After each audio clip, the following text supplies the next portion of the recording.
So a new topic of controversy of late is Turo reviews, and I'm talking about guest reviews and host reviews. So today I want to talk to you about a couple of things. First of all, guest ratings in general, and secondly, I also want to talk about the removed reviews. So let's get into it. What is going on, everybody? Welcome back to the channel and welcome to another video. So today I wanted to talk to you about a couple of things that have come up in recent days and weeks, and I wanted to clear a few things up as far as what is going on with guest reviews. And when you are a host, or even if you're a guest, if you have less than a 5-star rating, should that be a concern? And what are some things that you should look for? And secondly, I also want to talk about removed reviews on Turo. Yes, that does happen, and I wanted to explain why it does and maybe how that process could be a little bit better. So without further ado, let's get into it. So the first part that I wanted to talk about is guest reviews. Now, I sounded kind of vague when I first mentioned this. Now, I wanted to kind of dive deep a little bit and talk to you a bit about guest reviews. So me as a Turo host, when I get trips booked, I am oftentimes looking to see if a guest had previous trips. Now, probably some of the top questions that I see from newer hosts is, should I be concerned about a guest that has not had any trips? The answer to that question is generally no.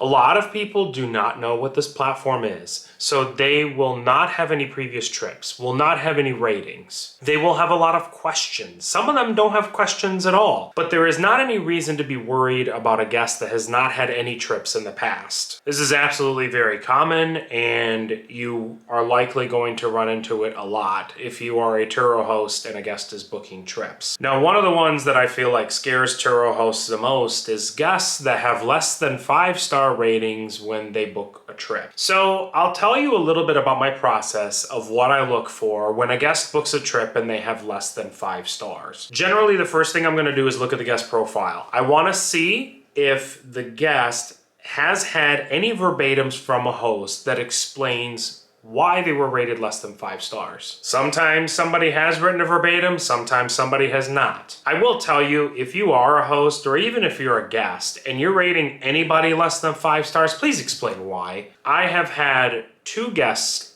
so far that rated me less than 5 stars in over 400 trips, and neither one of them really gave me a straight answer about what happened. One told me that it was an error and she was going to fix it. She never did. And the other one just read my message when I asked for feedback and never gave me any. So that too is very common, that you might end up seeing somebody rated less than 5 stars and there is no verbatim to go along with it. Now, I recently had a guest that was rated 2 stars and only had 1 trip on Turo. And the person that rated the guest basically complained that the guest didn't take care of their car, that there were stains on the seat, and there were, some other things that were left behind. Now, again, when you look at that verbatim, you're thinking, okay, this guest may not take very good care of my car. I go a step further from there. I will also go to the host and I will look at some of the other ratings that that host has given other guests. This particular host had a habit of rating multiple guests less than 5 stars and basically writing the verbatim of didn't follow directions. Now, I personally have a problem with this because if you are rating many guests as not following directions, either A, your directions are not clear enough, or B, you are being way too picky about what you're expecting a guest to do. Now, there are hosts out there that will say, I expect you to fully clean the car. Go wash it, go vacuum it, and then bring it back. Realistically, you need to think of this business as any other rental car business. And does Enterprise require you to vacuum a car before returning it? No. None of the big rental car companies are going to ask a guest to go and clean the car and make it look spotless before returning. I can't tell you how many times I have had a rental car from a big rental car company before Turo was a thing, and we ended up cleaning the car while driving it because I couldn't tolerate how dirty it was. And that was after a supposed detail. So you definitely need to take those things with a grain of salt. So As I was looking through that host and noticing that that particular host was rating multiple guests less than 5 stars and writing that verbatim of didn't follow directions, or sometimes not writing a verbatim at all, I treated this guest as a first-time Turo renter and I let him go through the whole experience. To top it off, this guest was over 80 years old. I'm thinking to myself, the fact that someone is over 80 and using the Turo platform is a great thing for them, a great thing for us, and a great opportunity to teach them. Because what guest in that age range is typically using Turo? Probably not many. They're used to the traditional rental car companies. They're used to going to the counter to pick up their cars. So we want to make those experiences fun for them, and we want to make directions clear. So what ended up happening with that guest?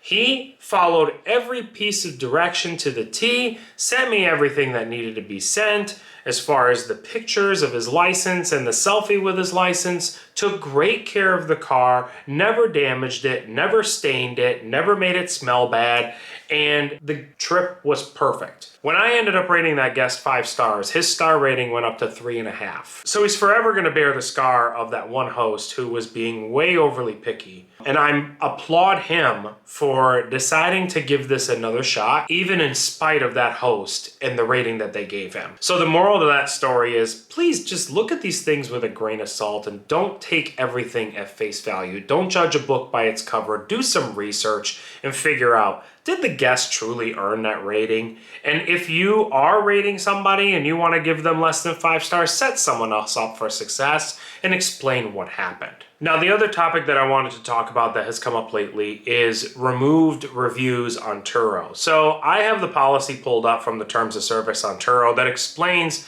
why a review can be removed. It states, "Will remove reviews that include profanity or vulgar language, contain personally identifying information such as addresses, phone numbers, or last names, reflect booked trips that didn't take place, are incentivized by a promise for payment, extra services, or a discounted rate, are motivated by a threat of extortion, and can be confirmed as having been left in retaliation to requests for reimbursement." Now, really, that very last part is kind of the one that I think is the one of controversy, that says that it can be confirmed as having been left in retaliation to requests for reimbursement.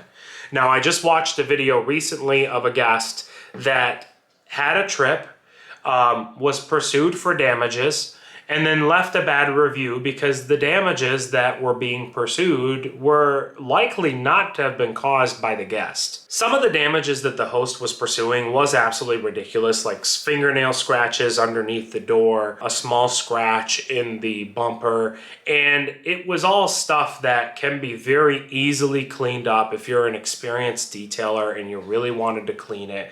But the amount of scratches that were underneath the door handle were probably from a result of multiple people that have gotten into the car and they stick their hand underneath the handle and it hits the paint. That's normal wear and tear. Now, the fact that they pursued the guest for this was absolutely ridiculous to me because, again, it's something that can be very easily cleaned up in the paint if you're experienced enough and you wanted to clean it and get rid of it. And I think the renter had every right to go in and dispute those charges, because while maybe inadvertently your fingernails may have touched the paint, so have hundreds of other people that have driven that car. So as a result of the pursuit of those damage claims, because the guest left a bad review, which I think is warranted, Turo decided to remove the review as being retaliatory. So that particular car still maintains a 5-star rating. Now, again, I think these cases need to be reviewed and they need to be able to decide if that rating should stand or if it shouldn't. The fact that that guest won arbitration and had to pay less than what he initially was charged means that there was some fault on the host,